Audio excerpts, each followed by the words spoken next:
sommes là pour se dire là. Voici maman Déborah. Maman Déborah.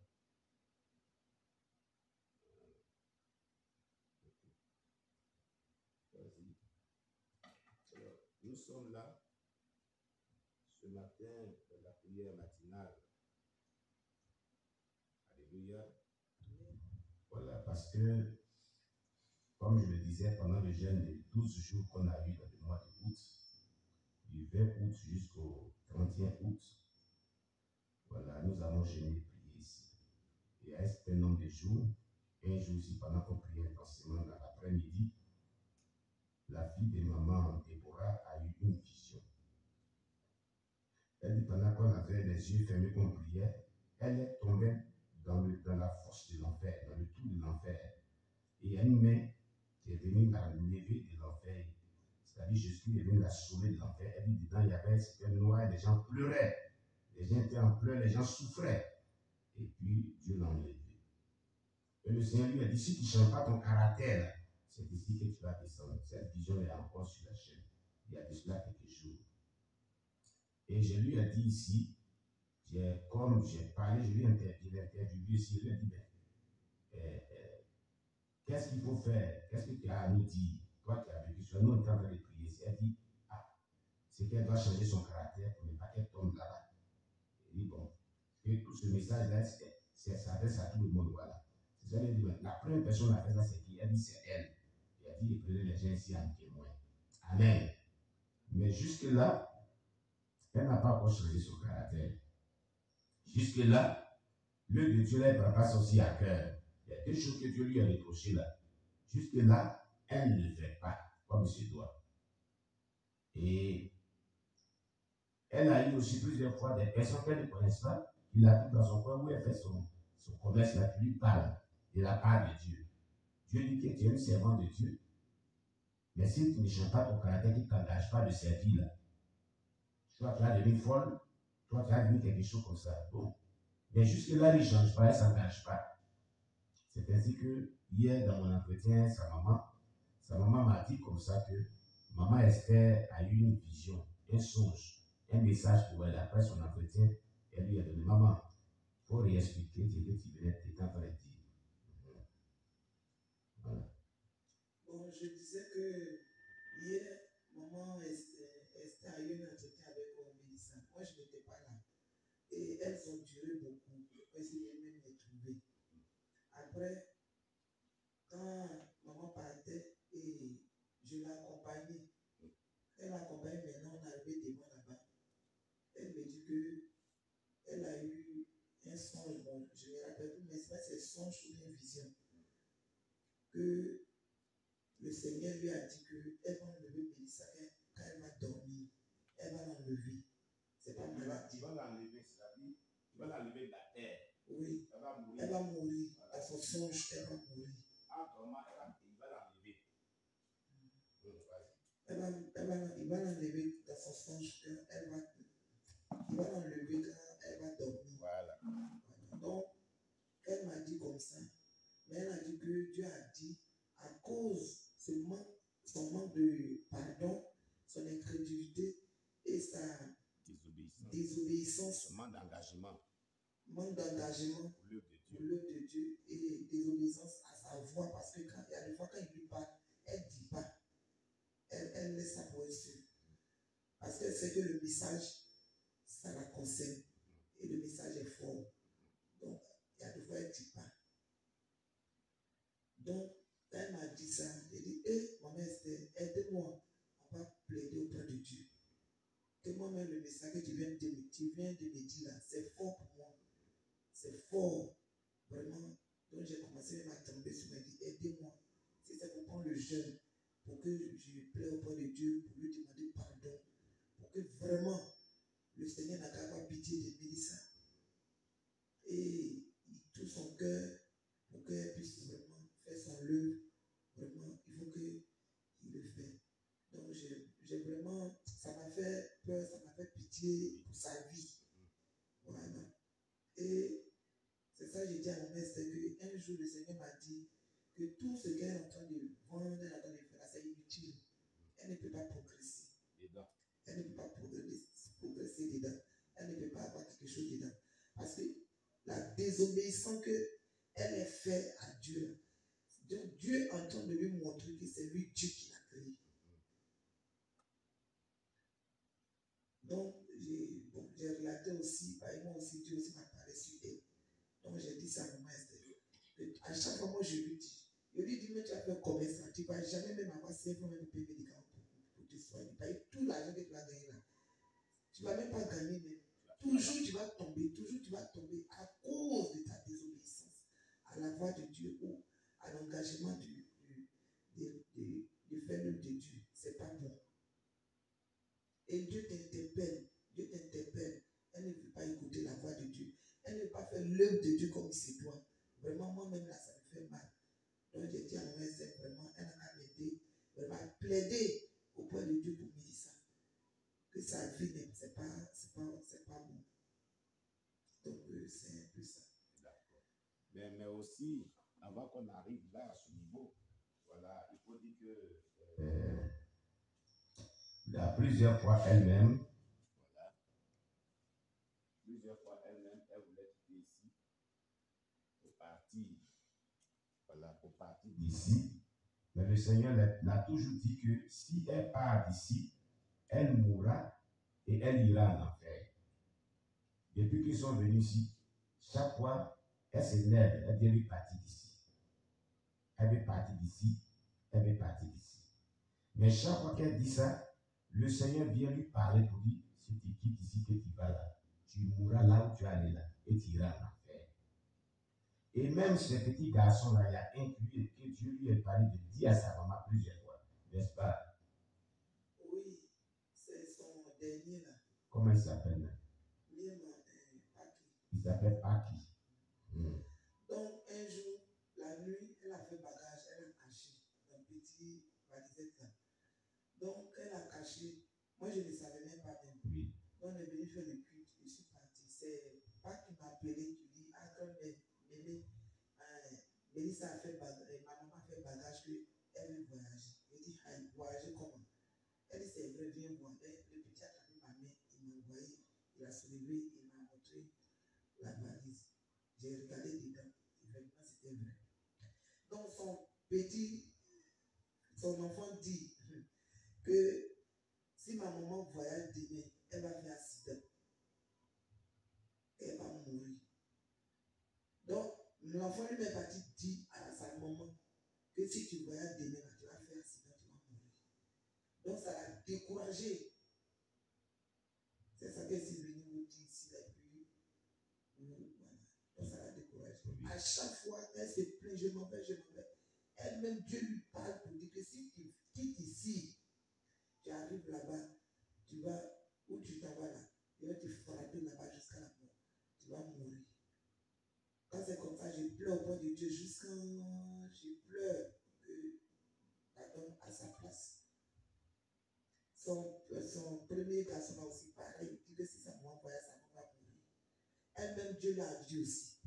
Elle n'a qu'à s'engager en l'œuvre de Dieu, elle ne veut pas. Tous les jours, je m'en vais. Tous les jours, c'est elle qui est toujours fâchée. C'est elle qui t'en va. On ne sait pas. Bon, c'est dans ça que depuis lors, elle est dedans. Mais ouvre ton cœur à Dieu. Ce que tu veux, là, le Seigneur va te donner. Tant que tu ne fais pas ça, tu continues à faire rébellion avec Dieu. C'est comme ça que ta vie sera. Tu vas toujours souffrir comme ça. Et je la parle, elle ne veut pas m'écouter. Je la parle, tout le monde la parle. Il y a un monsieur, elle dit qu'on n'aimait pas la personne. Elle ne connaît même pas ce monsieur ou bien si c'est une femme. Et elle dit que la femme là est venue dire que je ne sais pas si c'est un monsieur, j'ai oublié. Elle a dit une personne qui est venue la voir dans son lieu de commerce. Non, elle passait. Elle passait. Oui. Et puis la personne l'a arrêté. Il a salué et dit, ma fille, vous êtes une servante de l'Éternel, que vous êtes choisie. Mais pourquoi tu ne peux pas faire son œuvre?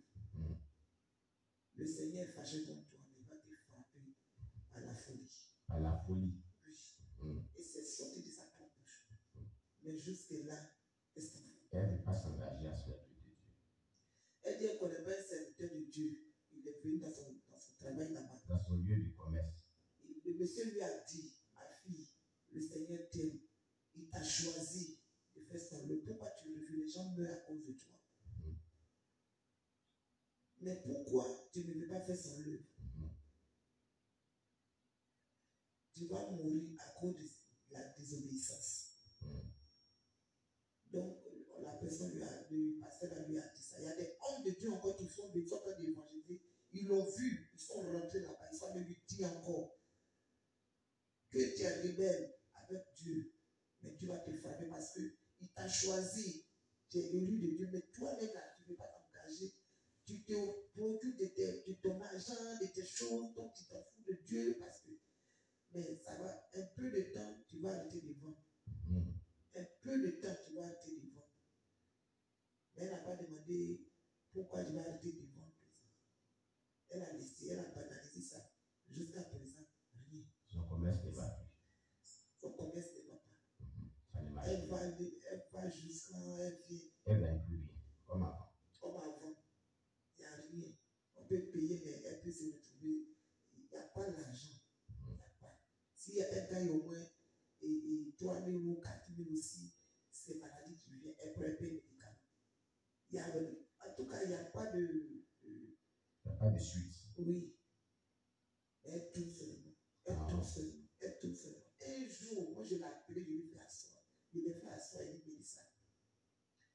Tant que toi, tu ne donnes pas ton cœur à Dieu sincèrement pour faire son œuvre, tout ce que tu attends de faire là, c'est zéro.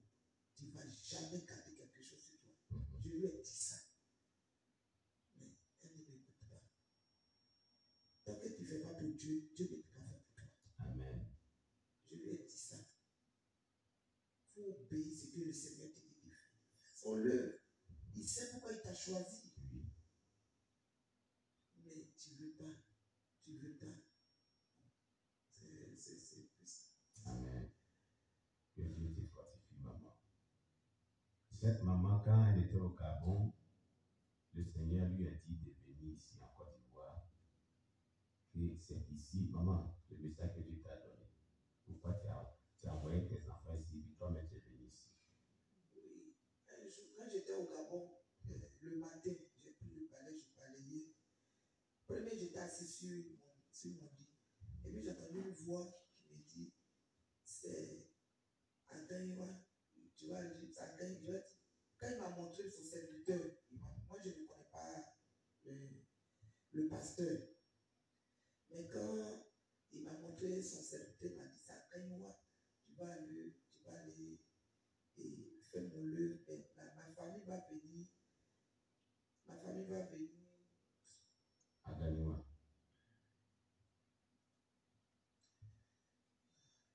Que Dieu te fortifie. C'est Agaïwa que ma famille va recevoir sa délivrance et on va le servir. C'est à Agaïwa que sa famille va recevoir la délivrance ici et ils vont le servir, lui, Dieu. Oui. Voilà. Que c'est lui qui a choisi, c'est son serviteur. Il dit c'est au moins, c'est mon serviteur, c'est moi qui l'a choisi. Voilà, donc c'est à Agaïwa que je vais venir avec mes enfants. On va avoir notre délivrance et on va le servir. Moi j'ai obéi ce que le Seigneur m'a dit. J'ai obéi.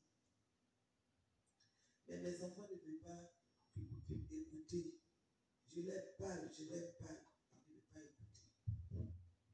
Quand on priait et puis mes étaient morts là-bas sur le lit de l'hôpital. Parce qu'une fois, elle avait piqué une crise, elle était morte, son âme est sortie de son corps. Et puis son âme était arrêtée à côté de son lit de l'hôpital. Et elle pleurait. Autant qu'elle pleurait, son corps qui était sur le lit, les larmes coulaient. Donc les gens qui étaient à côté pensaient qu'ils ont vu. Les larmes coulaient sur son corps pendant qu'elle était morte. Donc d'abord, elle m'a crié mes enfants. Les enfants, Qui va s'occuper de mes enfants? Oh, je suis morte. Oh, je suis morte. Mes enfants, qui va s'occuper de mes enfants? Donc on prière ici, automatiquement son âme est rentrée dans son corps. Et là-bas, maman a donné le sujet de Mélissa. On a intercédé ici pour elle. Et son âme est rentrée dans son corps. Et elle est revenue à la vie.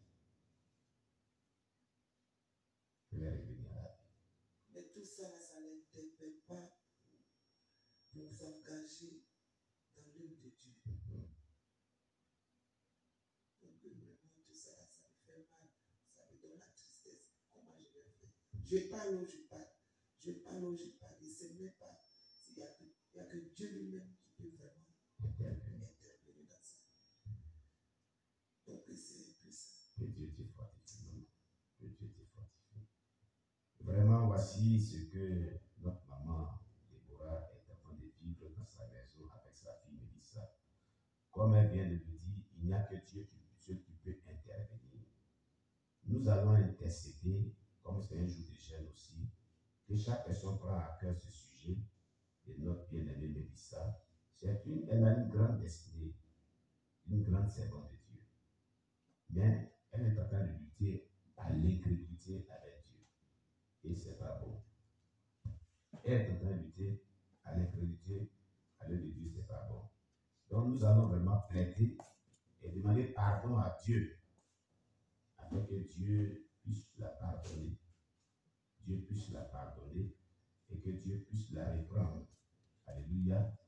Que Dieu puisse la reprendre et que vraiment le Seigneur puisse la changer afin qu'elle puisse véritablement suivre comme ce qu'il se doit. Alléluia. Parce qu'aujourd'hui, le Seigneur, c'est celui qui fait toutes choses. Amen. C'est lui qui fait toutes choses. Gloire à Jésus-Christ. Si quelqu'un ne veut pas suivre Dieu, la Bible dit ce n'est ni par la force, ni par l'intelligence, mais par le Saint-Esprit. Amen. C'est par le Saint-Esprit, dit le Seigneur. Alléluia. C'est le Saint-Esprit qui peut vraiment changer la vie de la personne. C'est le Saint-Esprit qui peut changer la vie de la personne. C'est le Saint-Esprit qui fait son œuvre. On a beau parler, on a beau exhorter, si Dieu n'agit pas pleinement dans le cœur de cette jeune fille, elle ira en enfer si elle meurt. Et là où Dieu arrivait, Dieu l'a tellement interpellé à plusieurs reprises que le Seigneur veut la frapper d'immortalité. Et ça, c'est pas bon. Nous, la position qu'on peut avoir, c'est un plaidoyer. On doit demander pardon à Dieu, de faire grâce, et de la sauver. Amen. Alléluia. Prions le Seigneur Jésus-Christ. Seigneur, nous venons à toi pour cette jeune fille, Mélissa. C'est vrai, l'homme est incrédule et endurci. Nous supplions ta grâce sur sa vie. Nous te demandons pardon, Jésus-Christ de Nazareth, pour cette jeune fille. Nous implorons ta miséricorde, ta compassion, toi le Dieu miséricordieux. Nous te demandons, Jésus-Christ, de sauver la vie de cette jeune fille. Oh Jésus-Christ, je plaide auprès de toi. Nous plaidons auprès de toi. Toi qui nous as choisis, nous aussi, à te servir. Tu nous as appelés pour que notre Dieu, les âmes soient sauvées. Ce sont les démons, ce sont les esprits malins, les démons abatteurs, les moissonneurs d'âmes qui proviennent de l'abîme, qui veut détruire la vie de Mélissa, qui veut qu'elle finisse sa vie en enfer. Mais nous refusons cela, Jésus-Christ. Nous refusons que sa vie finisse en enfer. Nous avons besoin d'elle dans ton œuvre. Sauve-la. Opère ce miracle. Ce cœur de chair, ce cœur de pierre, arrache-le et donne-lui un cœur de chair, un nouveau cœur. Tu avais dit dans le livre d'Ézéchiel que tu arracheras le cœur de pierre de ton peuple et tu leur donneras un cœur nouveau capable d'obéir à tes lois. Fais cela aussi au Mélissa, car son cœur est très endurci, son cœur est très incrédule. Nous l'avons exhorté à plusieurs reprises. Nous lui avons parlé à plusieurs reprises. Mais l'ennemi détient son cœur vraiment dans l'incrédulité, dans la perdition. Il n'y a que toi seul, Jésus-Christ. Tu peux intervenir. Nous sommes vraiment les humains. Nous sommes limités, Seigneur. Nous te demandons, Jésus, d'intervenir, Seigneur notre Dieu. De te manifester puissamment, Jésus-Christ, pour sauver cette âme pour laquelle tu t'es donné aussi à la croix. Dans ton amour, oh Jésus. Dans ta compassion, oh Jésus. Dans ta grâce, oh Jésus. Toi le Dieu miséricordieux. Toi le Dieu compatissant. Nous plaidons auprès de toi à cette heure. Aie pitié de nous. Aie pitié de son enfant. Aie pitié de sa vie. Aie pitié de ses enfants. Jésus-Christ de Nazareth. Oh mon Dieu. Pendant qu'il est temps, sauve, Seigneur Mélissa. Délivre-la de l'enfer. Nous te supplions, Jésus. Nous t'implorons, Jésus. Elle a une grande destinée, c'est une servante de Dieu. Tu m'as déjà dit cela. Délivre-la. Je t'en supplie. Je crie à toi, notre Dieu. J'implore ta grâce, notre Dieu. Ce que tu vas faire pour qu'elle soit sauvée, fais-le. Pour ce que tu vas faire pour qu'elle puisse te servir, fais-le. Car son cœur est tellement endurci. Et les démons veulent qu'elle meure. Et qu'elle descende dans l'enfer. Et les démons l'amènent à s'entêter. Les démons l'amènent à l'incrédulité, à l'endurcissement du cœur. Malgré que tu lui parles, malgré que tu envoies des messagers pour lui parler, malgré que tu lui parles de ta part, mais son cœur reste fermé. Nous t'implorons, fais quelque chose pour sa vie. Arrache-la sur le chemin de l'enfer. Sauve-la, notre Dieu, pour qu'elle puisse te servir. Ce que tu vas faire pour qu'elle puisse te servir, fais-le aussi, dans le nom de Jésus-Christ. Amen. Alléluia. Nous avons prié, nous sommes exaucés au nom de Jésus. Amen. Que Dieu soit loué.